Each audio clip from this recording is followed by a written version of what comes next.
Here is our sit-down interview with Joel Skousen, editor of World Affairs Brief. Skousen was the chairman of the Conservative National Committee in the 1980s and the executive editor of Conservative Digest. Skousen talks about the hidden power structure who control the politicians of both parties from behind the scenes, the nature of the manipulated press, the reality behind the Tea Party, and the ongoing conspiracy to complete a one-world dictatorship.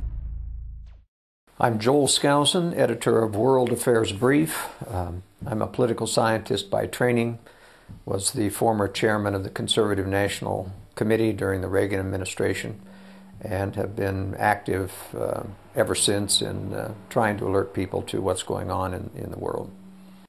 Today, I'd like to start off by talking about the reasons that a dialectic philosophy of conflict is used by the opposition, or at least the opposition to liberty.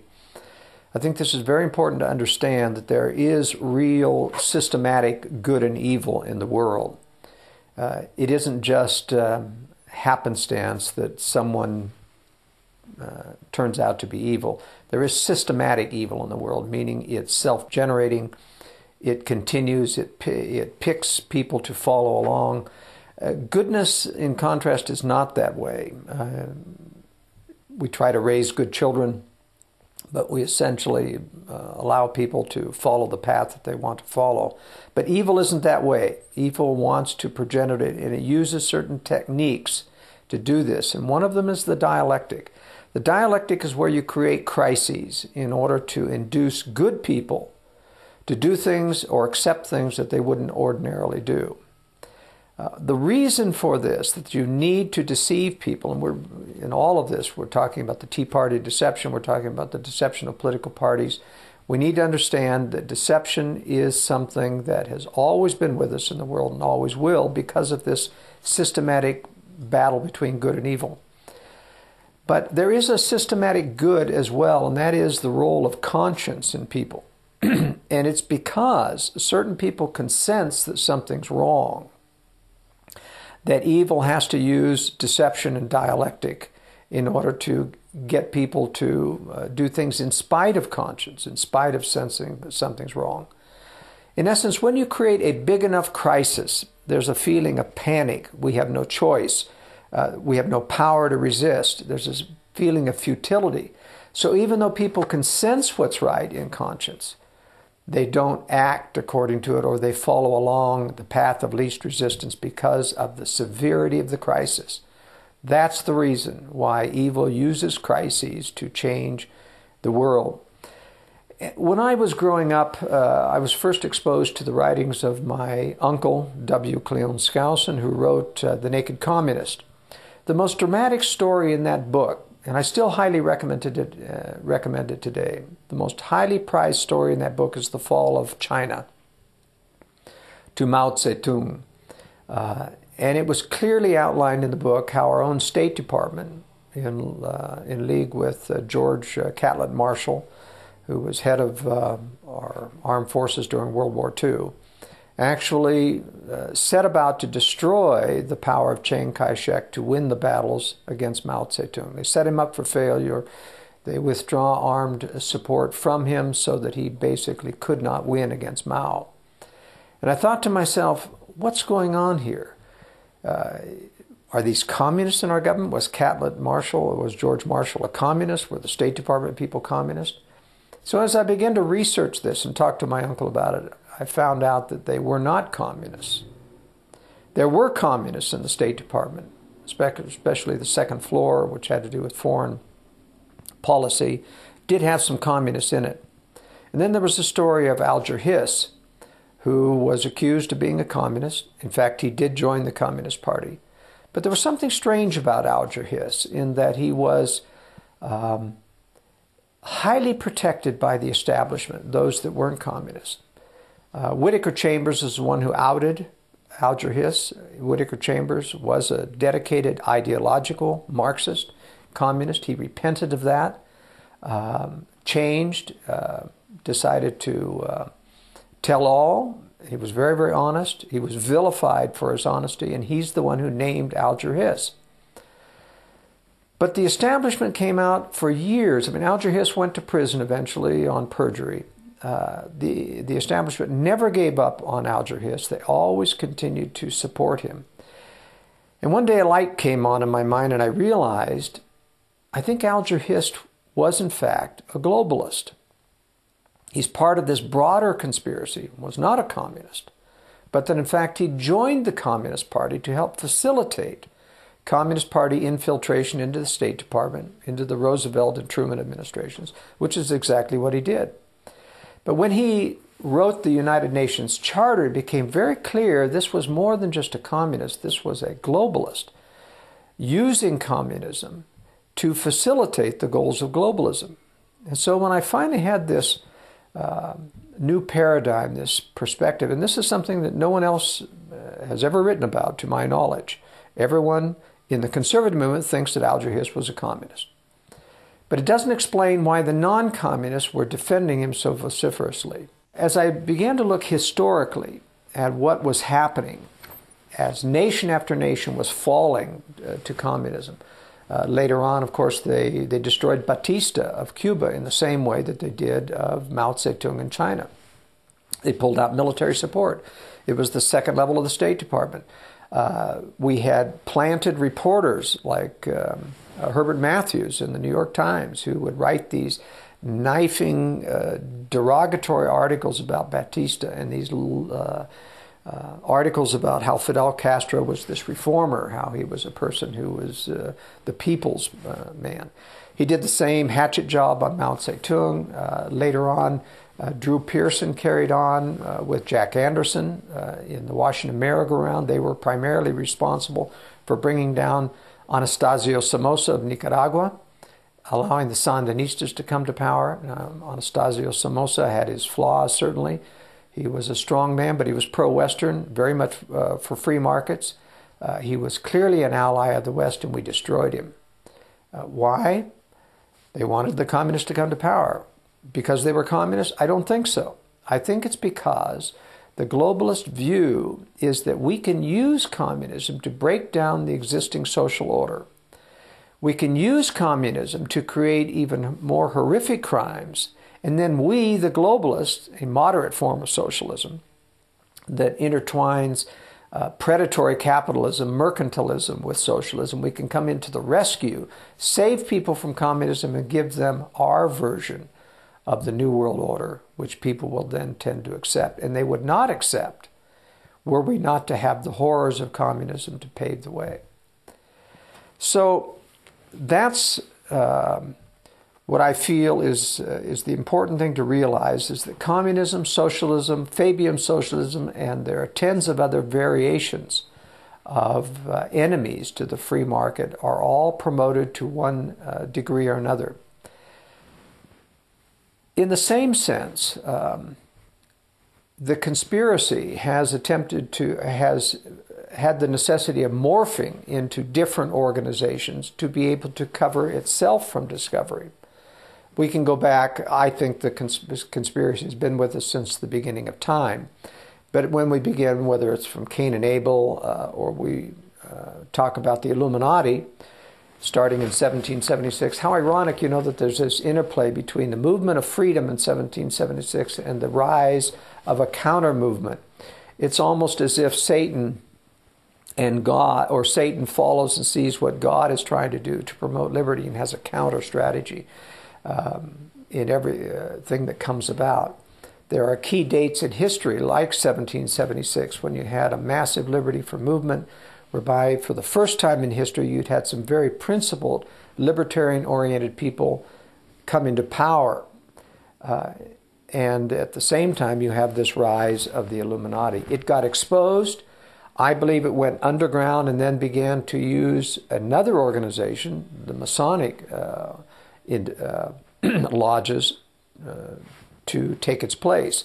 When that became exposed, they dropped out the lower levels of the Masonic so that they became rather as good old boy clubs, and they're still in use today. You can go into certain parts of Texas and you talk to people, and there are most people within a certain county are members of the lodge.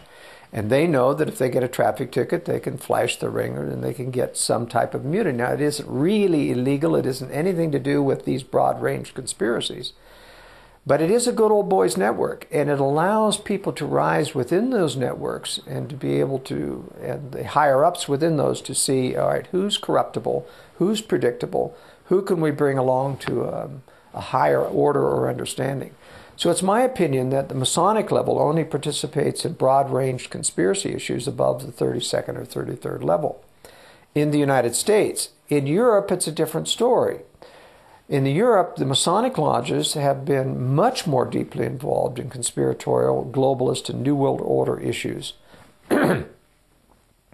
And we find the Masonic lodges are still very powerful in Italy especially, in Spain, Germany, and France. So what I'm saying or viewing is that conspiratorial forces morph into different forms. They use different crises. And above all, they are able to imitate and co-opt goodness in a variety of ways. It's important that this is not, to understand this is not a monolithic conspiracy of power. There are competing blocks. There's always competitors. Just like in the drug trade, the United States runs its own dark side drug trade to finance black operations. And higher-ups within the DEA and CIA are aware of these things. But there are always competitors coming up in the drug trade trying to piggyback onto this very, very lucrative profession. And so it is this conspiracy. A conspiracy power has to give certain rewards to people. And that's why wealth is always a part of it, the inducement of wealth. It is not true, however, and I want to clarify one thing. Oftentimes in conspiratorial literature, such as in Allen's book or even in some of my uncle's book, you talk about the wealthy international bankers. Well, it is not true that every single international banker is involved in the conspiracy. It is not true that every wealthy banker is part of it. It is true that everyone who's part of it is wealthy. But it is not true that all big business is part of it or that all big banks are part of it. Almost all are now because they don't like competition and they tend to try to co-opt.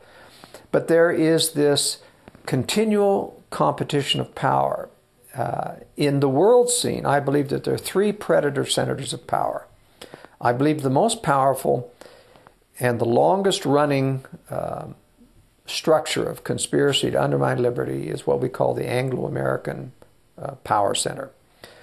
Centered primarily in London, but now has got most of its power transferred over to New York and the United States just because that's where most of the wealth is.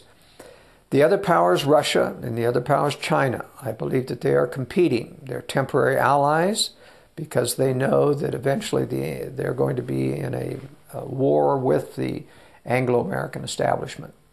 But eventually, they will have to fight it out among themselves. And I only say this about three competing centers of power, that there has been a significant piece of disinformation which has been put out within our movement that started with the Rowan Gaither quote. This is the quote that my uncle was the first one to publish this in his book, The Naked Capitalist, by W. Cleon Skousen.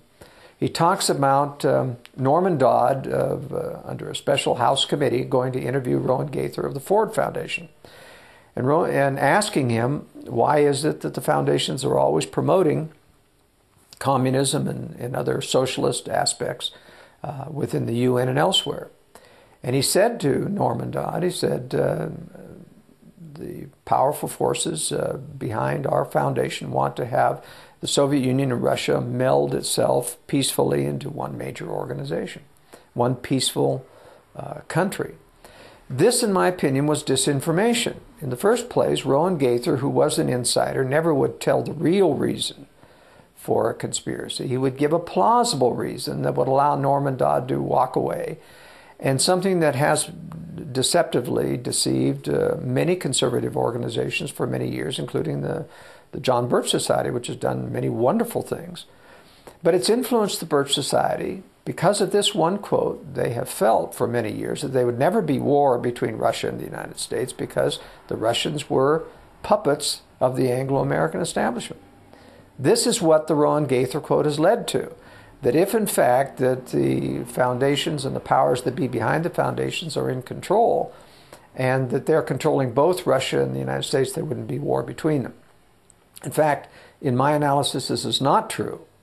What is true is that Russia is a separate independent predator, but the Anglo-American establishment, using Hegelian conflict creation dialectics, want to build Russia so that it will attack, because the war itself is useful and that Russia will be eliminated in the process of the war. And that's how I think it's going to play out. Competing centers of predator power.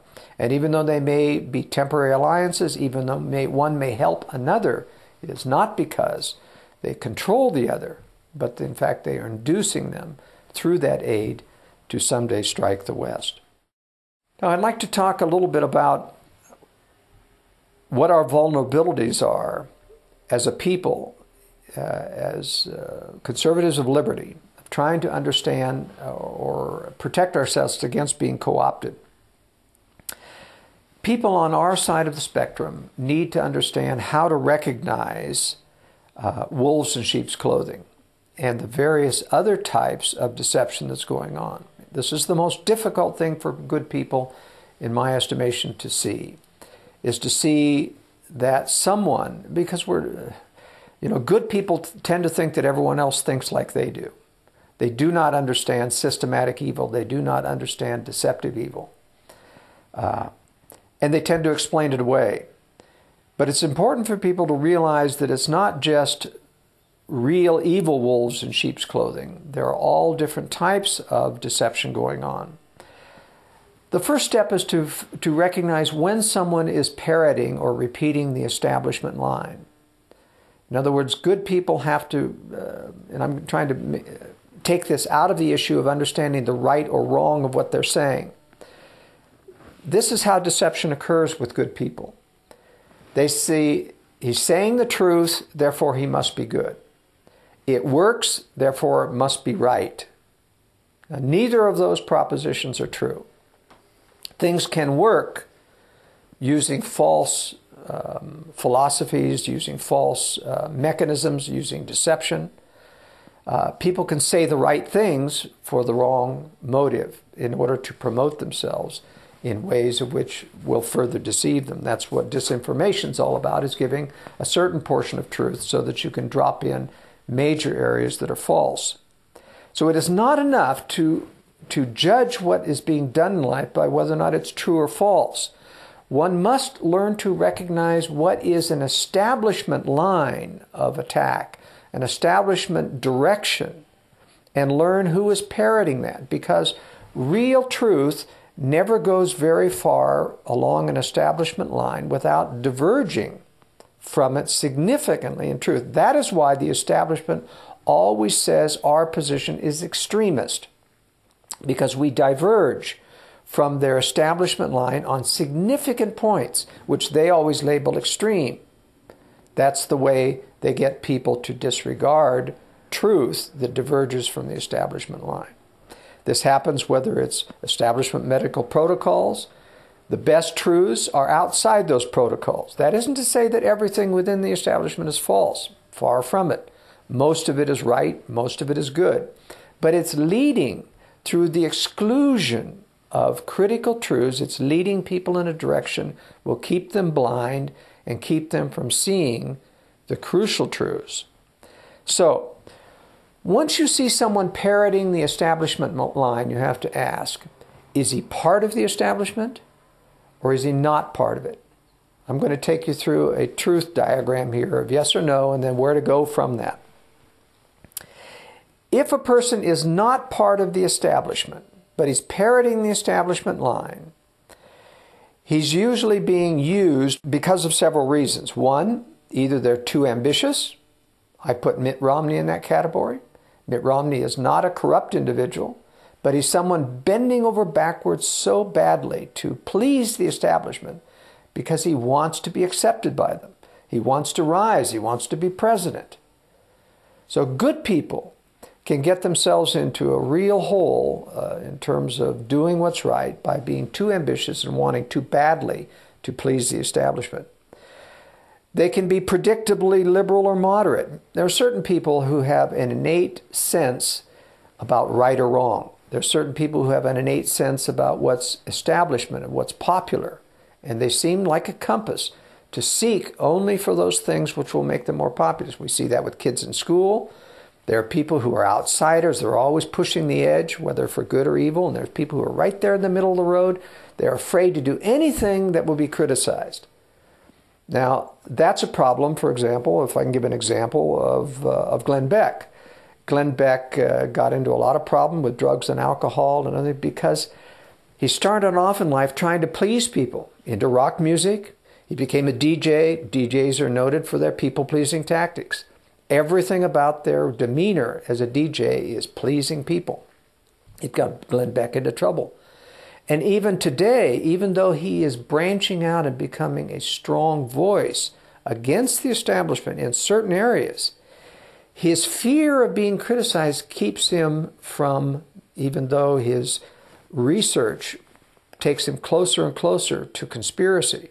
He's now talking about Carroll Quigley in his book Tragedy and Hope, which talks about the Anglo-American conspiracy without confronting that yourself. And Glenn Beck is having to confront it in his own mind. And yet, because of his fear of criticism, he has so eschewed the concept of 9/11 truth or of the birth certificate problem with Obama that he's unwilling to go back and admit that he may be wrong.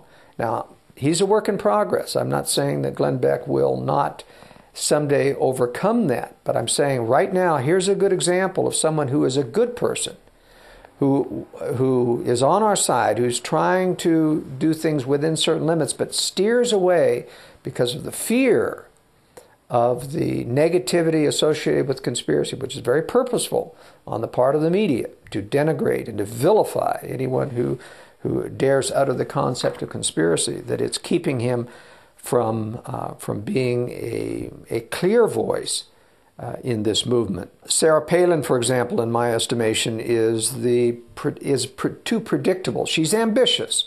There has to be ego in anyone who promotes themselves to the degree that they do. I think the latest article, for example, in Vanity Fair by Charles Gross is indicative. When you have a person who lashes out in anger and who has a great deal of pride and who becomes dismissive of other people, it's got a problem with predictability that the establishment can use.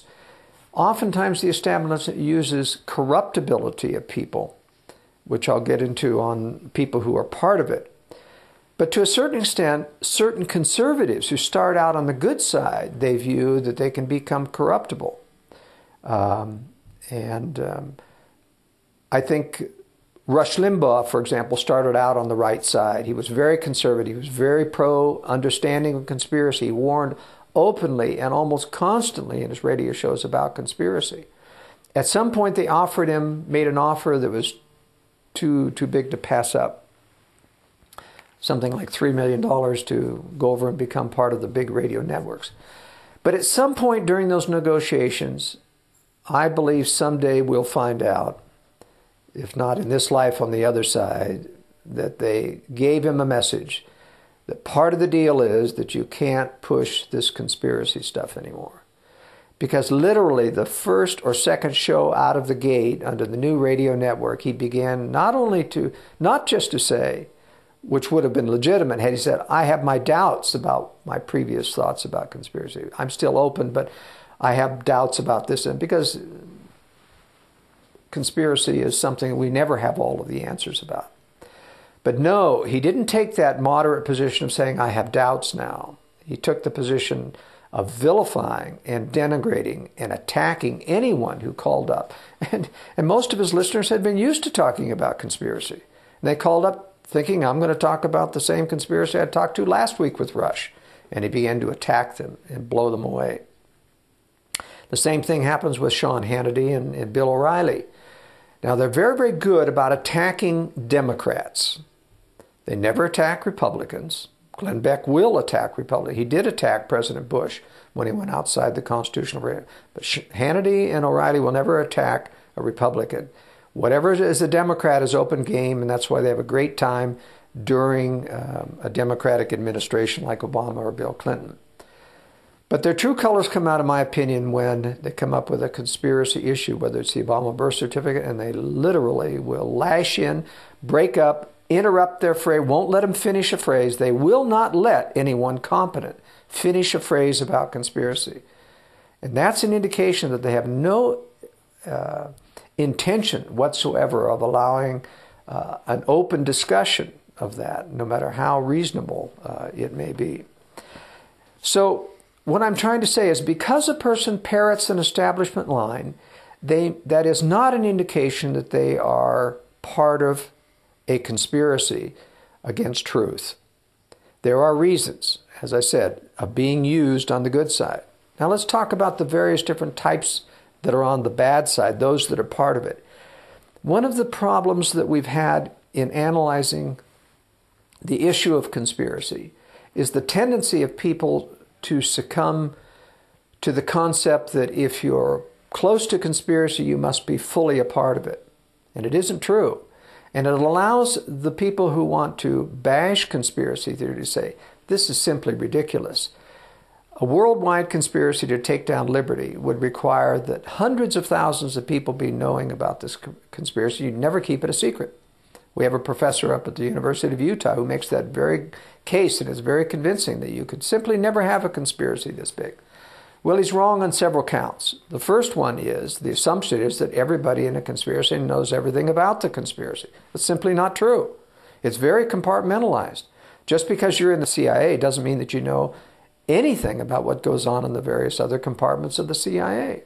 And the conspiracy is always very tightly compartmentalized. Everybody who's on the wrong side knows there's a control system and has decided that he will still stay in it and go along with it and not fight against it. Now that to me separates the difference between those who are useful because they're naive, because they're too ambitious, because they're going along with the crowd, and those that are actually part of it. Those that are actually good, if they knew there was a control system, they would say, I don't want any part of that. And that's why they must be kept from it. That's the reason, for example, why they didn't want Mitt Romney in there. Self-made millionaire, had the power to put himself in front of the people without the kingmaker system designating who will be running for office. If you'll notice, that's how they manipulate the political process in large part. When it gets close to an election, the media will start to say, these are the top candidates according to the experts on the Democratic side, and these are the top candidates on the Republican side. Says who? I'm a political scientist. In 1989, when they were getting ready for the election, they said the top candidates on the Democratic side include Bill Clinton, the governor of Arkansas. I said, Bill who? I mean, Bill Clinton was a nobody. Who's the governor of Arkansas in terms of national politics? He was nobody. And all of a sudden, as a political scientist, I realized they're promoting Bill Clinton because there's no way that he is a national figure. It never has been. And sure enough, they were. That's why, for example, when they wanted to promote George Bush, they made him, first of all, governor of Texas, because he was a worthless, very loose, shaggy-haired businessman in Dallas who never read a newspaper, was never interested in foreign affairs, and they had to produce this guy and mold him into something. But the process is a little bit corrupting. It's been corrupting to Sarah Palin. Sarah Palin's been corrupted by the money, the good press, the jet that has been provided at her service, the multi-million-dollar book deals, the lavish clothes that are now part of her lifestyle. All of that's had a corrupting effect. Why? Because who wants to go back to the days when you didn't have any money? Who wants to go back to the day when the press was crucifying you? You had investigations after investigation that were costing you all this money in legal fees. No, this is the good life I'm living now. Look, I've got all of these speeches. I'm able to be effective. She doesn't realize that she's being used, and that there's a subtle pressure among her advisors that were she to take certain positions, you would lose this funding, you'd lose the jet, you'd lose the book deals. And so that's how the corruption of the process occurs. Mitt Romney, he's being corrupted by, you will not be accepted by the press, you will not get elected unless you take moderate positions. And because his ambition is too high, he is willing to take those moderate positions. But ultimately, the reason why they do not want Mitt Romney versus Newt Gingrich is that Mitt Romney is not part of the system. He does not know that there is a control system. And thus, if he were to be elected, he would see too much. He would see too much of the dark side operating, especially as he would say, no, we're not going to do this to his advisors. And advisors say, uh-oh, we've got a problem. The president doesn't want to do this. We're going to have to lean on him. They don't want to have to lean on a president. The last time they had to do that was Ronald Reagan, who was not part of the system. They felt like they could deal with him because they got an agreement to accept George Bush as his vice president, who would essentially control the Reagan presidency. But nevertheless, in meetings, Reagan didn't want to go along. He was resisting, and they got together and decided they had to lean on him. And eventually they had to throw an assassination attempt at him. And after that, he was much more compliant. And his wife, Nancy, was especially compliant. In fact, got into astrology and many other things to try to ward off this evil of the assassination against Ronald Reagan. So it's very important for conservatives to understand of those who are parroting the establishment line, who's part of it and who's not part of it. Now, of those who are part of it, let me run down the four major classifications which I view. One, there are those that know there's a control system but have been told or think that it's benevolent. These are what Stalin and Lenin used to call the useful idiots. These are the people who simply will not see because they want to please so much, but they actually have seen enough to know that there is a control system, but they've decided it's benevolent, I'm not going to buck it, and they go along with it. The second level are the people, and I'm going to reverse these. That's really what I would consider the fourth level. The first level are the real controllers themselves. A lot of people say, who are the real people behind the scenes? Who are pulling the strings? Well, I think we know a few of them. But remember, it's not important to know who's at the top level. Because in the first place, they're not about to give you the ammunition to allow you to throw them into jail. They don't normally take any positions of power openly. They stay behind the scenes. They are all wealthy. They all have a hidden power. They've all had somewhat productive lives in either big business or in international banking. And I can name a few that I know not from absolute knowledge, but from induction. You can induce from a variety of patterns of activity who has to be very high in a controlling estimate. I'll put David Rockefeller, for example, very high on the list. How do I know that? Well, he actually has admitted in a book fairly recently that if there is a new world order, conspiracy to do this, and I've been accused of this, then I freely admit I do want a new world order. All right. That doesn't say that he's controlling in a satanic or evil sense. He has not admitted to that. I think there is an ultimate satanic criteria involved in getting to the highest levels. However, there's other indications that Rockefeller is part of it. For example, in previous administrations, he has showed up, even during the Ronald Reagan administration, he showed up at a White House economic dinner of which he was not invited. Now, how do you walk into the White House to a special dinner of which everyone is by invitation only, Council of Economic Advisors and 20 or 30 other people, and he walks in and sits down to a table by Robert McNamara? And he's overheard saying to them, by a personal friend of mine, so I know this is accurate, he was overheard saying to Robert McNamara, who was head of the World Bank by then. Remember, Robert McNamara was part of John F. Kennedy's Whiz Kids, and he was Secretary of Defense, then moved on up to be World Bank. And he was overheard saying to Robert McNamara, remember, Bob, don't say anything more or less than what I told you. So here's David Rockefeller walking in uninvited into the White House and giving orders to the person who's head of the World Bank. Now that tells me something about the level of control. And he said his phrase in the sense that Remember, don't do anything more or say anything more or less than what I told you. That indicates I'm in a position of power above you. And he is. Now, another example is Dwayne Andreas of Archer's Daniel Midland, major international agricultural company, very much involved in promoting Red China and Russia and other things. And this is very typical of globalists. Globalists are promoting and shielding Russia and China from criticism so that they can grow in power militarily and influence within the world. That's part of the Hegelian dialectic. He was on a golf course. Once again, a personal friend told me this, who was on this, playing on the same green with him, and he was arguing with his golfing partner about who was going to be the next Republican nominee for president. And this was during the Clinton administration. And finally, the guy was giving him all the reasons why such and such a person was going to be the Republican nominee, and Andreas finally shut him off and said, listen, it's going to be George W. Bush, and let's not argue him anymore about it. He said it with such finality that this, my friend who was listening on, realized this person knew. This person was an insider sufficiently open to the kingmakers. And this was before George Bush was even close to gaining the nomination. He was just in that list of people who the media was putting out was going to be potential runners of the... So these are things which let me indicate that people are on the inside at a very, very high level. Now, the second level, under these top-level controllers, once let me go back, it doesn't really matter who's at top.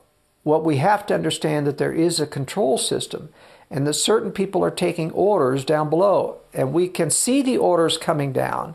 We can see the pattern of control coming down. And so we know it has to be controlled from someone up above. So it isn't necessarily important that we find out who they are, because I don't think there's any way to prosecute them for being in that position unless you find them something illegal.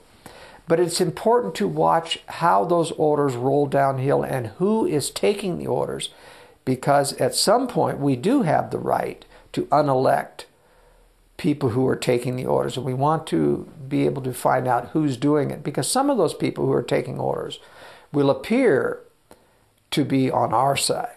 And that's what we have to be careful of. So, for example, at the second level, we have people like Henry Kissinger, Brent Scowcroft, Strobe Talbot, Sandy Berger. These are people who are actually involved in the planning and implementation of conspiratorial endeavors. Henry Kissinger, undermining Taiwan, undermining Vietnam. We won the war in Vietnam. The bombing brought North Vietnam to the table, and Henry Kissinger gave it away. And part of the deal in giving it away was that he was going to allow South Vietnam to come under Vietnam, but you have to give us, he said, 3 or 4 years so that we don't look like we're guilty of having given it away so soon. And they did give them 3 or 4 years before they invaded South Vietnam and captured it. They also agreed in secret talks, Henry Kissinger did, to allow Red China to ascend to the seat held by Taiwan as the representative of China. All of that was negotiated for in secret. So Henry Kissinger is part of this second level, and I personally think that he's now part of the top level. I think he's moved up, but at that time, he was a second level implementer and planner. Zbigniew Brzezinski. Now this is very interesting that these people play Team A and Team B tactics. In other words, Brzezinski went over, instead of playing for the Republican side, he was playing as he did before during Jimmy Carter as his advisor, advising the Democratic side. It's interesting, when they position themselves to switch sides, they start recanting previous positions that they have taken previously in other writings and other books. Zbigniew Brzezinski, for example, was a great apologist for the Soviet Union, was always trying to make the case that the Soviet Union was never as dangerous as it was. And then when he got out and began to, and it became very dangerous, he started to recant. Then he changed once the phony fall of the Soviet Union had gone into position. He changed his position again. So these are people in the second level who are very, very dangerous. The third level is the largest level. These are the useful hired guns hacks, shills for the government. These are people who have one unique characteristic besides the fact that they know there's a control system. They have been corrupted. Now, the fourth level down there, the useful idiots who know they're a control system, but they've been told it's benevolent, they're naive enough to believe that.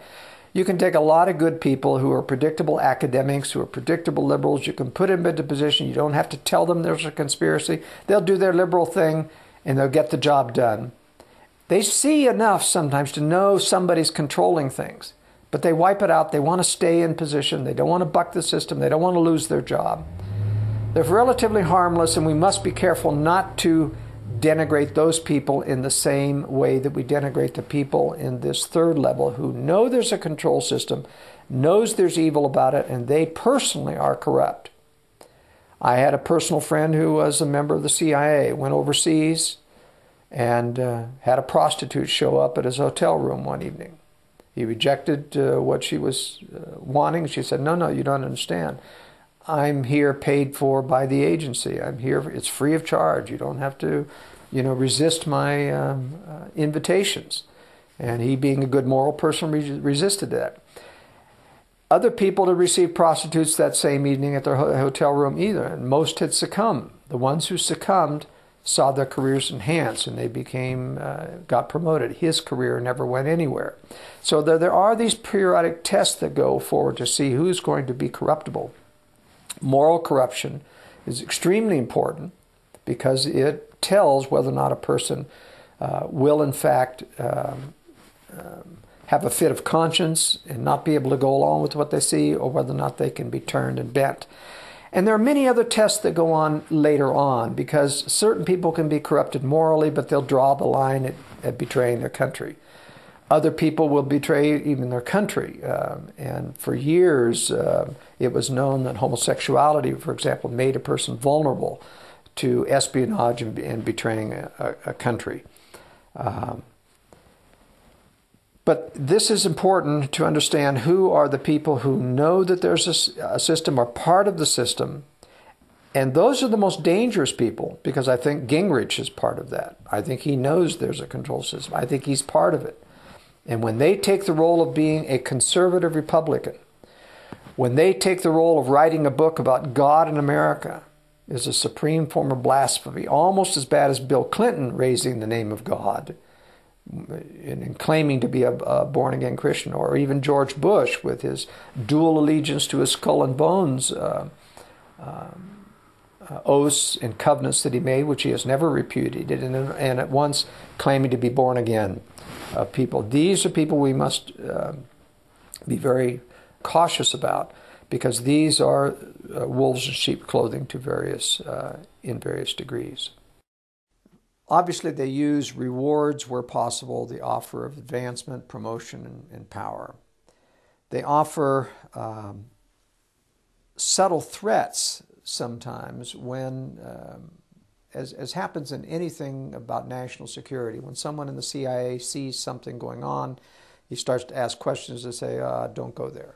And just usually that kind of a hint, that's not something you should ask about, is enough to make people to acquiesce. However, if you have a principled person who is bothered by something, and this happens with every whistleblower in the government, they start to push beyond those subtle hints about don't go there, or you don't have a need to know. And they actually have to be warned off with threats. And those threats can take place directly, threats to themselves. They first of all will start to threaten their job. If that doesn't get in the way and they actually become a whistleblower, they often start to threaten their family. And sometimes they threaten by pointing out another person who has somehow died by mysterious circumstances where it was ruled a suicide. And they then explain to them that it wasn't a suicide. That's a person who wouldn't be quiet, just like you. And there are various levels of threats of which they can escalate. But at the higher level, for people who are fully corrupted, the Bill Clintons of the world, for example, they use the promise of immunity. It's a very powerful thing. The promise that we can make sure that the things that we have on tape of you doing don't ever see the light of day. It's a combination of blackmail and immunity, and they see that all the time happening in government. They see somebody caught who's on the dark side of government, and they see a telephone going to the judge, and the judge lets him off, or the prosecutor, district attorney pleads it down. They see how immunity can be a real benefit to them in life. So that's some of the tactics of how they keep people at various different levels of corruption in the system, both incentives and for threats. On the good side, for instance, they know how to play the naive people. They know how to play the people who want recognition. For example, you take Mike Leavitt, former governor of Utah, or current governor of Utah, or recent governor of Utah, John Huntsman, who's just made ambassador to China. Now, I can tell you from personal experience, these people are not conspirators in the system. These people are used because they are desperate to get ahead, and they love the recognition that having establishment recognition brings to them in their lives. Governor John Huntsman was the son of the famous oil magnate of Huntsman Energy, and these people are religious people. They've made foolish mistakes in terms of their business dealings. The older Huntsman got hooked into a very, very large multi-million-dollar investment in Russia, lost his shirt when they changed all the rules. He was talked into that by establishment people who were trying to build up Russia right after the phony fall of the Soviet Union, and he got snookered. John Huntsman is what I call, or Mike Leavitt, the perfect patsy. In other words, these are the people who are not corrupted, but because they are desperate, they come, for example, a state of Utah with a religious background, for example, of persecution. So on behalf of their church and their state, they're very anxious to gain the acceptance of the world, thinking that they're doing themselves a personal favor as well as their church, as well as their government. So they're very susceptible to being drawn in and rewarded by government. For example, Time Magazine will do a very favorable article when they take a moderate position, and they see how they treat someone who takes a less moderate position get excoriated in the press. So they don't have to be told directly, we're controlling you with this and that. They simply use very, very subtle inducements when they recognize people want to get ahead in life and will bend over backwards to do so. And so I'm sure Huntsman is doing everything the Obama administration wants him to do in terms of kowtowing to China. So to recap, we have 4 different levels, I believe, or categories of how the conspiracy is managed in terms of its personnel and how it grows and ascends in power. The lowest level, the 4th level, are people who know and see enough to see that there's a control system, but have been told or think that it's benevolent. And although I won't give you any specific names of who I think is in that area because it's hard to tell who actually knows and sees, but I know that there have been people, and many people, in fact, who are doing, in fact, a lot of people in every agency of government see enough to know, in fact, everyone in politics who gets to be elected sees that there's a control system, sees that, especially when they go to Congress, they start to get the phone calls from the various people in position saying, you're expected to do this, and we expect this and this of you. The pressure starts immediately whenever a freshman goes to Congress. They come away knowing that there's a control system, and oftentimes they rationalize it and say it's benevolent. So there's those who know that there's a control, think it's benevolent, those that know there's a control system but have been corrupted. And that's the majority of the people who do the dirty work in there. They're the hired guns, and they essentially learn to be predictable. The second level are planners and implementers. Those are the heavy hitters, the ones who actually know all that's going on, the Henry Kissingers of the world, the Brent Scowcrofts. And the top level are the actual controllers like David Rockefeller or the Rothschild people or Henry Kissinger, who I believe has gone up to that level. It's very important to understand the role of political parties in maintaining the status quo. My major objections with the electoral college system was that it guaranteed a two-party system. In other words, it guaranteed a winner-take-all. Whenever you have a winner-take-all of 51%, you guarantee that you will develop within the electorate this mentality. Unless I have a majority, I have nothing. And that induces compromise. Now, for example, in the parliamentary system, That's another political system whereby you have minority parties that you can win and have political power without having a majoritarian position. There's benefits to that. The problem with that, of course, is that you have increased factionalization in government. So you have smaller and smaller factions. And thus you have to cobble together a compromise of various different political parties in order to gain the winner-take-all majority of 51%. Unfortunately, some very unwise and strong arm-twisting tactics takes place in a parliamentary system in order to be elected, so the same corruption occurs. Our system is winner-take-all. You have nothing unless you win a majority position. And so the third party has always been disadvantaged in the United States in the sense that we are told you're throwing your vote away because you're taking away from the lesser of two evils in establishing a third party position. The third party has always been disadvantaged. To get one person in Congress, you've got to win somewhere at some time, and we can't pool our votes as you do in a parliamentary system where you can take all the libertarian votes all across the country and elect at least one candidate because they vote for the party or the Green Party. And that's how they make inroads, and they start. And to a certain extent, that would be beneficial to us if the Constitutional Party or the American Party or the Libertarian Party could get at least one representative in it. The only way we've been able to get one, for example, is have Ron Paul, who's a Libertarian, get elected as a Republican. It is possible for a third party to win. That's how the Republican Party came into it. It was the Whigs before then who were ousted by the Republicans. They started as a third party. It was young enough in our political history that large changes and upheavals could occur. And so the Republicans and Democrats became our two mainstream parties, and it's almost impossible to overcome that now. It's even easier to run as an independent than it is to get elected as a third party.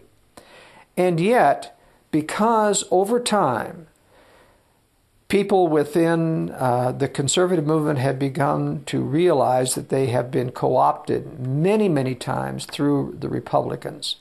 That the Republicans has always been the residual of conservative values within the United States, and ever since, I think primarily the Republican Party first became co-opted in a major way is when Eisenhower was elected in the 50s. There was a major effort, and books were written about how liberals infiltrated, played like they were Republicans in order to sow the seeds of dissent against Robert Taft, who was the major candidate against Dwight D. Eisenhower. Once again, Taft was viewed as an isolationist. In the war, he was viewed as someone who was against international cooperation, against the United Nations. Robert Taft was, in fact, our constitutional conservative of those days. And he was overcome by the establishment promoting Dwight Eisenhower, who turned out to be not a direct conspirator, in my opinion, but was a controlled president by his brother Milton Eisenhower, who was a globalist.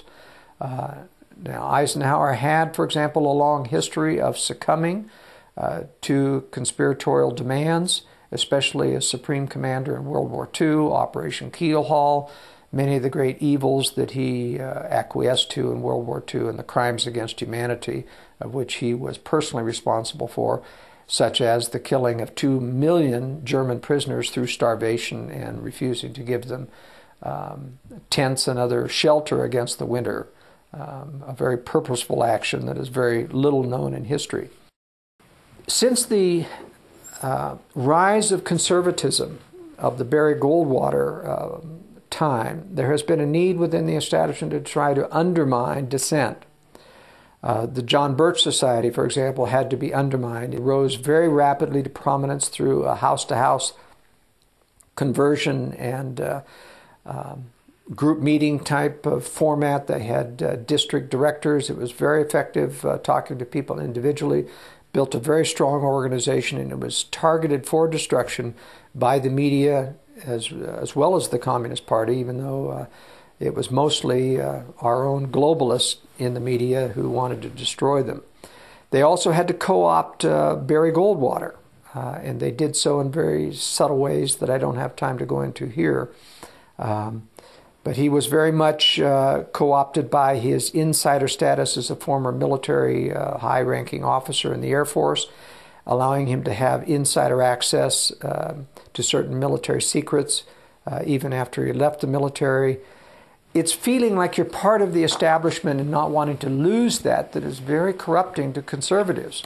For example, Senator Bob Bennett of Utah, before he was a senator, he was the son of a senator. He was given the opportunity to run the company of Mullins and Associate, which was a PR company. It was a flat-out front for the CIA. They would cut out individuals and put them in as PR agents into his company. In fact, some of the Watergate burglars were under his employ during that period of time.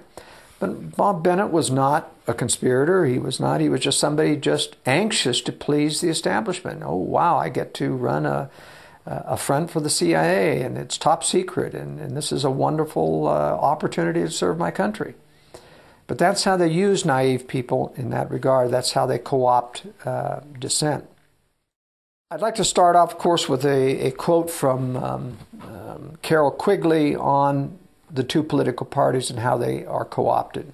He said, "The argument that the two parties should represent opposed ideals and policies of the right and the other of the left is a foolish idea acceptable only to doctrinaire and academic thinkers, and I might add, the normal American people. Instead, the two parties," he said, "should be almost identical so that the American people can, quote, throw the rascals out at any election without leading to any profound or extreme shifts in policy. Then it should be possible to replace it every 4 years if necessary by the other party, which will be none of these things, but will still pursue with new vigor approximately the same basic policies." Now, this is a conspiratorial quotation. Carroll Quigley spent the rest of his life, because he got into trouble writing the book Tragedy and Hope, he spent the rest of his life trying to debunk the idea that he had spawned conspiracy theories by these kinds of statements. This is as conspiratorial statement as I've ever read. It talks specifically about deception and using the two political processes and controlling the two political processes. It's an open admission of conspiracy. And yet he had the audacity to make write two major essays specifically debunking Allen's None Dare Call It a Conspiracy, my uncle's book, The Naked Capitalist, which was written actually as a critique of Carroll Quigley's book, Tragedy and Hope, and had the audacity to claim that they were misinterpreting him and misquoting him, when in fact the quotes are entirely accurate. To his credit, he was correct that they made certain generalizations that he had not made. He had not come out and openly stated that all of the international bankers. In fact, he made a big deal out of saying, "I have never said all the bankers, only some of the bankers." And that's an example of how we have to be very careful in the conservative movement about excessive generalizations that lead to the ability of the media to counter. And Glenn Beck often does this. He'll make excessive generalizations, which they'll show are specifically inaccurate in certain cases, and make him look bad.